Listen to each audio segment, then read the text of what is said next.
Hello students, welcome to little zoologist. तो आज इस लेक्चर में मैं आपको एक छोटा सा टॉपिक पढ़ाने वाला हूँ। क्या है वो टॉपिक, पहले वो जान लेते हैं। तो जो टॉपिक मैं आपको पढ़ाने वाला हूँ वो है rate of change of velocity. मैंने पिछले लेक्चर में आपसे बोला था कि इसके साथ साथ एक और टॉपिक पढ़ाऊंगा, लेकिन बहुत ज़्यादा लंबा हो जाएगा, आपको कन्फ्यूजन हो जाएगी, फिर बोलोगे कि सर हमें समझ में नहीं आ रहा। तो जो अगला टॉपिक है वो अगले ही लेक्चर में आपको पढ़ाया जाएगा। इस लेक्चर में बस आपको ये छोटा सा टॉपिक पढ़ना है, rate of change of velocity, that is क्या एक्सेलरेशन, और कई लोग एक्सेलरेशन भी बोलते हैं, जैसे अदर टीचर है वो एक्सेलरेशन भी बोलते हैं। जो पढ़ना है पढ़ो, समझो बस क्या कह रहा हूं मैं। ये आपको इस पर्टिकुलर लेक्चर में पढ़ना है। क्या होता है प्रॉपरली समझाया जाएगा आपको। जितना एनसीईआरटी में दिया हुआ है उतना मैं आपको समझाऊंगा अच्छे से, ज्यादा दिमाग मत दौड़ाना, जितना समझाया जाए उतना समझना। कोई डाउट हो तो कमेंट्स में पूछ लेना, या फिर टेलीग्राम और इंस्टाग्राम और डिस्कॉर्ड पे आके भी पूछ सकते हो, आपकी मर्जी है, बस पूछना जरूर है। नहीं पूछोगे डाउट तो मुझे नहीं पता कि आपको डाउट आ रहा है या नहीं आ रहा है, तो इतना तो करना बनता है। एंड वीडियो को लाइक शेयर कर दिया करो, कितनी बार बोलूं तुमसे, करना है वीडियो को लाइक शेयर, एंड चैनल को तो सब्सक्राइब करना ही है, नहीं किया तो कर देना, ठीक है। सो देखो, rate of change of velocity की अगर हम बात करें तो सबसे पहले आपको यह पता होना चाहिए कि वेलोसिटी क्या होती है। और मुझे पता है आप में से कुछ बच्चों ने ना पिछला लेक्चर नहीं देखा होगा, तो कंफ्यूजन होगी कि वेलोसिटी क्या होती है। चिंता मत करो, बता दे रहा हूं, वरना बोलोगे सर आप बताते नहीं हो। तो देखो वेलोसिटी क्या है, पहले तो ये समझो रेट का मतलब क्या है। रेट ऑफ चेंज, देखो चेंज से तो आपको समझ में आ रहा है कि हाँ बदलाव हो रहा है, कुछ चेंज हो रहा है। रेट ऑफ का मतलब यहाँ पे क्या है, देखो जब भी ये टर्म लिखी आ जाए ना रेट ऑफ, तो रेट का मतलब है किसी चीज के कंपैरिजन में। अब यहाँ पे वो कंपैरिजन क्या है, टाइम, ठीक है। टाइम के साथ साथ वेलोसिटी में कितना चेंज आ रहा है वो हमारा क्या कहलाएगा, एक्सेलरेशन कहलाएगा। अगर मैं वेलोसिटी की बात करूं तो वेलोसिटी का भी अगर आप फॉर्मूला देखो, और जो आपने प्रीवियस लेक्चर में अगर आपने देखा हो और पढ़ा हो, तो उसमें मैंने आपको बताया था वेलोसिटी का फॉर्मूला क्या होता है, rate of change of displacement with respect to time और unit time is called velocity. कहने का मतलब क्या है, डिस्प्लेसमेंट अपॉन टाइम क्या है, वेलोसिटी होता है। तो यहाँ पे क्या है, रेट ऑफ चेंज, यानी कि किसी भी पर्टिकुलर, जैसे कि यहाँ पे हम क्या ले रहे हैं, रेट को जो हम ले रहे हैं ना सेकेंडों में लेके चल रहे हैं, तो एक सेकेंड में कितना आपने डिस्प्लेसमेंट की वो आपकी वेलोसिटी कहलाएगी। वैसे ही एक सेकेंड में आपने कितनी दूरी तय की, मतलब कितना आप मूव करे, कितनी वेलोसिटी से मूव करे आप, वो क्या कहलाएगा, आपका एक्सेलरेशन कहलाएगा और एक्सेलरेशन कहलाएगा। समझ में आया इतना क्या डिफरेंस होता है दोनों में। बाकी देखो जिन बच्चों को डाउट है यूनिफॉर्म एंड नॉन यूनिफॉर्म में क्या फर्क होता है तो बता देता हूं। देखो जब भी यूनिफॉर्म टर्म लिखी है, स्कूल जाते हो यूनिफॉर्म पहनते हो, यूनिफॉर्म का मतलब क्या होता है, सभी बच्चों की ड्रेस एक जैसी होती है। यहाँ पे वर्ड को कैच करो, सारी चीजें एक जैसी हैं। वैसे ही यूनिफॉर्म मोशन में क्या होगा कि जो भी चेंज आएगा, ठीक है, जितना भी इंटरवल का टाइम है, जैसे कि एक पर्टिकुलर इंटरवल में आप मूव कर रहे हो, वो जो चेंज है ना वो फिक्स रहेगा। जैसे कि अगर मैं बात करूं यूनिफॉर्म मोशन में क्या होता है, इसका एग्जांपल आपने पहले भी पढ़ा हुआ था, फिर भी बता देता हूं। जैसे कि एक स्टूडेंट है जिसका नाम है संजू, तो संजू कैसे मूव कर रही है, वो 5 मीटर एक सेकंड में मूव कर रही है, फिर अगले सेकंड में 5 मीटर मूव करी, और ऐसे ही मूव करती रह गई। तो यहाँ पे आप देख सकते हो जो संजू है वो मूव कैसे कर रही है, एक सेकंड में 5 मीटर मूव कर रही है, एंड हर सेकंड में, यानी कि यहाँ पे टाइम आपका फिक्स हो गया, एंड जो डिस्प्लेसमेंट है वो भी फिक्स हो गई। गौर से देखो, डिस्प्लेसमेंट में चेंज नहीं आ रहा है, यानी कि सारी चीजें एक जैसी होगी, यूनिफॉर्म हो गई हैं, समझे। तो यूनिफॉर्म मोशन में क्या होता है, जब कोई भी बॉडी और सब्जेक्ट फिक्स टाइम में फिक्स डिस्टेंस को ट्रेवल करे, उसे हम क्या बोलेंगे, यूनिफॉर्म मोशन बोलेंगे। समझ में आया इतना। तो यहाँ पे आप देख सकते हो कि जो डिफरेंस होगा ना, अगर ये देखो मान लो इसे ए बी मान लिया और इसे ए मान लिया, अगर मैं बी में से ए को माइनस करूं, क्योंकि दोनों सेम है तो आपका रिजल्टेंट आ जाएगा, फाइनल आंसर 0 हो जाएगा। होगा नहीं होगा, क्योंकि दोनों की वैल्यू सेम है, यूनिफॉर्म है। लेकिन नॉन यूनिफॉर्म में आपको पता है कि वैल्यूज का डिफरेंस आ जाता है। यहाँ क्या लिखा हुआ है, it has different values at different instant, मतलब अलग अलग टाइम पे आपको अलग अलग वैल्यूज देखने को मिलेगी नॉन यूनिफॉर्म में। तो वहां पे जो आप चेंज लाओगे वो आपका 0 के इक्वल नहीं होगा। यूनिफॉर्म मोशन में जो चेंज आएगा, जैसे कि वेलोसिटी की अगर मैं बात करूं तो चेंज इन वेलोसिटी जो होगी यूनिफॉर्म मोशन में वो हमारी 0 होगी, लेकिन नॉन यूनिफॉर्म मोशन में वेलोसिटी में जो चेंज आएगा वो 0 नहीं होगा। मान लो जैसे एग्जांपल लेते हैं कि आप एक सेकंड में, ठीक है, 20 मीटर पर सेकेंड की स्पीड से चल रहे थे, ठीक है, ये आप ऐसे मूव करें तो ये आपका एक्सेलरेशन हो गया। अगले सेकंड में ये 30 मीटर पर सेकंड हो गया।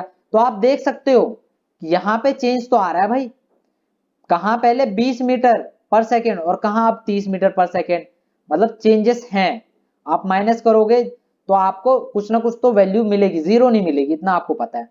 तो ये होता है नॉन यूनिफॉर्म मोशन में, और मैं कह सकता हूँ नॉन यूनिफॉर्म एक्सेलरेशन में। आगे इन्होंने बताया हुआ है क्या होता है नॉन यूनिफॉर्म एक्सेलरेशन, वो मैं आपको बताता हूँ।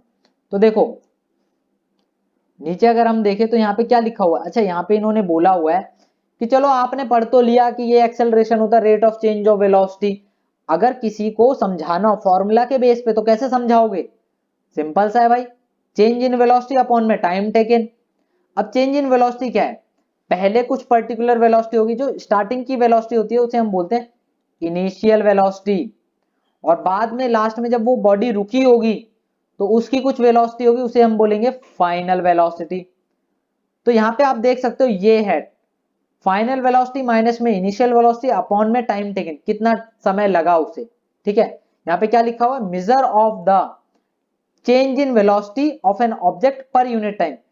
टाइम तो यहाँ पे यूनिट दे रखा है, बाकी जो वेलोसिटी में चेंज आ रहा है वो आपको समझ में आया कैसे। देखो मैं अगर आपसे कहूं कि आपने आपने कितना एक्सेलरेट करा, तो पहले आप जो भी साइकिल या बाइक चला रहे थे तो उसकी कुछ स्पीड होगी, लेकिन एकदम से आपने एक्सेलरेटर चालू किया, एक्सेलरेट की, तो आपकी जो बाइक की वेलोसिटी है वो बढ़ गई होगी। तो जो बाद की वेलोसिटी उसे हम फाइनल वेलोसिटी बोलेंगे, जो शुरुआत की आपकी वेलोसिटी थी जिससे आप चल रहे थे उसे हम इनिशियल वेलोसिटी बोलेंगे। तो यहाँ पे क्या है, फाइनल माइनस इनिशियल होगा, ध्यान रखना इतना, क्योंकि जब आप एक्सेलरेट करोगे तो पॉजिटिव उसमें जा रहे हो तो आपकी जो वेलोसिटी है वो बढ़ेगी, लेकिन हो सकता है वेलोसिटी घटे। किस केस में वेलोसिटी घटती है वो भी मैं आपको बताऊंगा। यहाँ पे अब देखो, तो यहाँ पे कुछ केसेस हैं जहां पे अगर आप एक्सेलरेट कर रहे हो और आपकी जो वेलोसिटी है वो बढ़ रही है, ठीक है, वेलोसिटी की डायरेक्शन में आप जा रहे हो और आपकी वेलोसिटी बढ़ रही है, तो उस टाइप के एक्सेलरेशन को हम क्या बोलते हैं, पॉजिटिव एक्सेलरेशन। यहाँ लिखा हुआ है पॉजिटिव एक्सेलरेशन। लेकिन अब मान लो आप ब्रेक लगा रहे हो, आप चल रहे थे लेकिन एकदम से कोई चीज आपके सामने आ गई, तो आप क्या करोगे, ब्रेक लगाओगे। ब्रेक लगाओगे तो वेलोसिटी घटेगी, जब वेलोसिटी घटे तो उसे हम क्या बोलते हैं, नेगेटिव एक्सेलरेशन, और इसके लिए स्पेसिफिक टर्म है जिसे हम बोलते हैं रिटार्डेशन। क्या बोलते हैं बच्चे, रिटार्डेशन। तो नेगेटिव एक्सेलरेशन को रिटार्डेशन भी लिखा जाता है, कई बार ना क्वेश्चन में नेगेटिव एक्सेलरेशन ना लिख के वो रिटार्डेशन लिख देंगे, या वो बोल देंगे कि ब्रेक लगा दिया आपने। भाई जब ब्रेक लगाएंगे या वेलोसिटी वेलोसिटी जो है वो क्या कर जाए, डिक्रीज, ठीक है। जब वेलोसिटी डिक्रीज करेगी तो समझो रिटार्डेशन हो रहा है। क्या लिखा हुआ है वो मैं आपको बता देता हूं, the acceleration is taken to be positive if it is in the direction of velocity. Velocity के डायरेक्शन में अगर एक्सेलरेशन है तो वो क्या है, पॉजिटिव है। लेकिन वेलोसिटी के अपोजिट में एक्सेलरेशन है तो उसे हम क्या बोलेंगे, नेगेटिव एक्सेलरेशन और रिटार्डेशन बोलेंगे। ये याद रख लेना रिटार्डेशन वाला, और मैंने आपको तरीका बता दिया रिटार्डेशन में एक्चुअली होता क्या है, ठीक है। अच्छा मुझे ऐसा यूनिट अगर लिखनी है, देखो क्योंकि आप सॉल्व करोगे तो आपको लास्ट में ऐसा यूनिट तो लिखनी होगी, तो सिंपल सा है, फॉर्मूला क्या है आपका, चेंज इन वेलोसिटी। वेलोसिटी तो देखो सेम है, फाइनल जो आपका आंसर आएगा वेलोसिटी में से वेलोसिटी माइनस करोगे तो आपका फाइनल आंसर मिलेगा वेलोसिटी। अब चाहे वो जितनी हो, पॉजिटिव हो नेगेटिव हो, टाइम। वेलोसिटी की अगर ऐसा यूनिट की मैं बात करूं तो वो क्या थी, मीटर पर सेकेंड, और ये बटे में सेकेंड हो गया, तो आप सभी को पता है ये इधर जाएगा तो मीटर पर सेकेंड स्क्वायर हो जाएगा। सिंपल सा, क्लियर है इतना ऐसा यूनिट का, पक्का। अब यहाँ पे दो टर्म लिखी हुई है इन्होंने, वो दो टर्म क्या है मैं आपको बताता हूं, uniform acceleration and non uniform acceleration. ये क्या होता है भाई, अरे सिंपल सा है, मैंने आपको स्टार्टिंग में समझाया था, जब एक्सेलरेशन भी ना बिल्कुल फिक्स तरीके से हो रहा हो, इंटरवल बिल्कुल फिक्स हो, इक्वल इंटरवल, जैसे क्या लिखा हुआ है, if an object travel in a straight line and its velocity increases और डिक्रीजेस, या तो वेलोसिटी बढ़ेगी और घटेगी by equal amount of equal interval of time, यानी कि जो टाइम का इंटरवल है वो इक्वल है और वेलोसिटी में जो चेंज आ रहा है वो भी इक्वली हो रहा है, तो उस टाइप के एक्सेलरेशन को हम क्या बोलेंगे, यूनिफॉर्म एक्सेलरेशन बोलेंगे।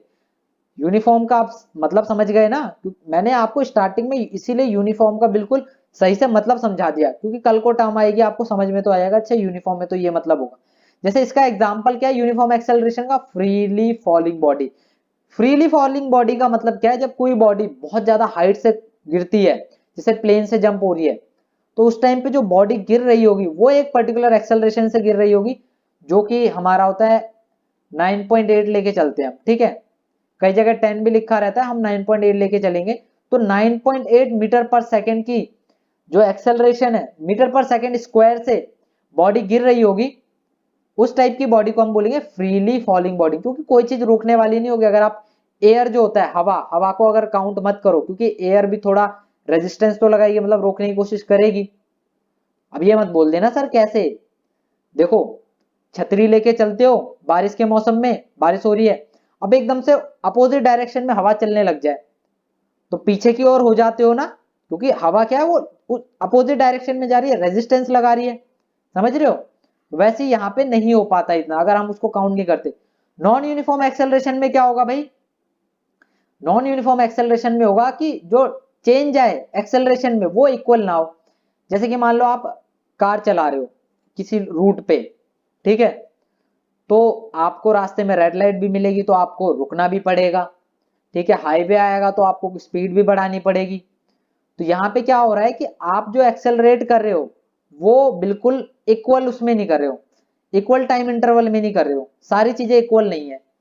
तो उस टाइप के एक्सेलरेशन को हम क्या बोलेंगे, नॉन यूनिफॉर्म एक्सेलरेशन बोलेंगे। आई होप आपको इतना क्लियर हो गया होगा uniform acceleration and non uniform acceleration में। अब यहाँ पे जो एनसीईआरटी में एक सॉल्व एग्जांपल दे रखा है वो मैं आपको अच्छे से एक्सप्लेन कर देता हूँ। चिंता मत करो, मैं एक अलग से क्लास लूंगा, लेक्चर लूंगा, जिसमें मैं आपको बहुत सारे क्वेश्चन करवाऊंगा। अब चाहे उसमें देखो टाइम ज्यादा लग सकता है, उसका मैं कुछ नहीं कह सकता, लेकिन मैं आपको क्वेश्चन बहुत सारे करवाऊंगा, इसकी चिंता मत करो। तो क्वेश्चन क्या है पहले वो हम रीड आउट कर लेते हैं। तो देखो क्वेश्चन में क्या बोला हुआ है, starting from the stationary position, यानी कि पहले जो बॉडी थी, बॉडी क्या है यहाँ पे राहुल है, तो राहुल साइकिल पे रुका हुआ है, मतलब ये चलाना स्टार्ट नहीं करा उसने, ठीक है। इसके बाद क्या हो रहा है, इसके बाद ये हो रहा है कि अगर हम यहाँ पे देखें कि राहुल ने अपनी जो साइकिल है चलाना चालू करा, तो जब उसने साइकिल चलाई तो उसने जो स्पीड अटेन करी, कितनी स्पीड थी साइकिल की, 6 मीटर पर सेकेंड की स्पीड थी, 30 सेकेंड में उसकी इतनी स्पीड आ गई, ठीक है भाई सही है। बाद में उसने लगाया ब्रेक, मैंने बोला था ना देखो जब भी रिटार्डेशन होगा और नेगेटिव एक्सेलरेशन होगा तो ब्रेक लग जाएंगे, आ गया ना यहाँ पे। तो यानी कि आप ये समझ लो माइनस में आपकी वैल्यू आएगी, रिटार्डेशन के केस में वैल्यू नेगेटिव में ही आनी चाहिए, तब या रिटार्डेशन हो रहा है ना भाई, नेगेटिव में जा रहा है तभी तो हो रहा है। पॉजिटिव में जाएगा तो आप एक्सेलरेशन बढ़ा रहे हो, नेगेटिव में घटा रहे हो, समझ रहे हो। तो क्या बोला है कि ब्रेक लगाया उसने कि उसकी जो बाईसाइकिल है यानी कि साइकिल है उसकी वेलोसिटी घट के कितनी हो जाए, 4 मीटर पर सेकेंड अगले 5 सेकेंड में, टाइम भी दे दिया। तो आपको एक्सेलरेशन बताने थे दो केसेस में। पहला केस क्या है, पहला केस वन, देखो केस वन में इन्होंने क्या बोला, इनिशियल वेलोसिटी जीरो होगी, क्यों, क्योंकि बॉडी क्या है यहाँ पे स्टेशनरी है और रेस्ट पर है, तो इनिशियल वेलोसिटी तो जीरो हो जाएगी, लेकिन फाइनल आपको पता है 6 मीटर पर सेकेंड अटेन कर लिया, टाइम आपको 30 सेकेंड लगा लो। सिंपल सा फॉर्मूला क्या है, फाइनल माइनस इनिशियल अपॉन में टाइम टेकन, फाइनल क्या है आपका 6 माइनस में इनिशियल 0 टाइम टेकन, तो कितना हो जाएगा आपका 6/30 हो जाएगा, सॉरी ये 0 हटा दो, 6/30 तो 1/5 हो जाएगा, ठीक है, समझे इतना, देख लो वही 0.2 आ जाएगा, सही है। अगले केस में आपको समझा देता हूं, तो देख लो अगला केस में क्या बोला हुआ है। अगले केस में क्या है कि उस टाइम पे ना अब वो चल रहा था तो उसकी इनिशियल वेलोसिटी क्या होगी, 6 मीटर पर सेकेंड होगी, लेकिन ब्रेक लगाए, ब्रेक लगाएगा तो उसकी वेलोसिटी घटेगी, लेकिन वो बात की लास्ट की वेलोसिटी होगी, उसे हम क्या बोलेंगे फाइनल वेलोसिटी, जो कि v, फाइनल वेलोसिटी आपकी 4 है, तो लगा दो formula a equal to v minus u by t. तो v आपका क्या है 4 माइनस u 6/t कितना है 5, तो ये आपका आंसर क्या आ जाएगा -2/5, तो आपका आंसर कितना आएगा, लगा लो 0.4 आ जाएगा माइनस का, ठीक है, यही है ना, हाँ 0.4 मीटर पर सेकेंड स्क्वायर। हाँ भाई ये ध्यान रख लेना, ये गलती मत करना, आपको लास्ट में ऐसा यूनिट जरूर लिखनी है, ठीक है। और हो सके ना तो बता भी देना कि यहाँ पे हो क्या रहा है, जैसे माइनस में एक्सेलरेशन आ रहा है तो आप यहाँ क्या लिख दोगे, यहाँ क्या हो रहा है, रिटार्डेशन हो रहा है, ठीक है। और चिंता मत करो, रिटार्डेशन टर्म लिख दोगे ना, कोई टीचर ऐसा नहीं है कि जो इसको गलत कर दे, बाकी अगर गलत कर देना तो मुझे बताना जरा, मैं आपको प्रॉपर सॉल्यूशन दिखा दूंगा, बुक्स दिखा दूंगा, वो दिखा देना अपने सर को कि ये देखो सर यहाँ पे लिख रखा है, आप गलत कैसे बता रहे हो। तो उसकी चिंता मत करो, जो चीजें आपको बताई जा रही है बिल्कुल सही और सटीक बताई जा रही हैं, ठीक है। तो बाकी के देखो ये क्वेश्चन है इंटेक्स वाले, ये तो खुद कर लोगे यार, एक्सप्लेन कर दूं, चलो कर देता हूँ। जैसे कि क्या बोला, यूनिफॉर्म एक्सेलरेशन क्या होता है, नॉन यूनिफॉर्म एक्सेलरेशन बता दो, मैंने आपको बता दिया। डिक्रीज हो रहा है, स्पीड में डिक्रीज हो रहा है, तो आप समझ जा रहे हो कि क्या होने वाला है यहाँ पे, रिटार्डेशन हो रहा है। पहले 80 किलोमीटर पर आवर की स्पीड थी, अब 60 किलोमीटर पर आवर, लेकिन टाइम यहाँ पे सेकंड में है, तो आपको क्या करना पड़ेगा, किलोमीटर पर आवर को मीटर पर सेकंड में चेंज करना होगा।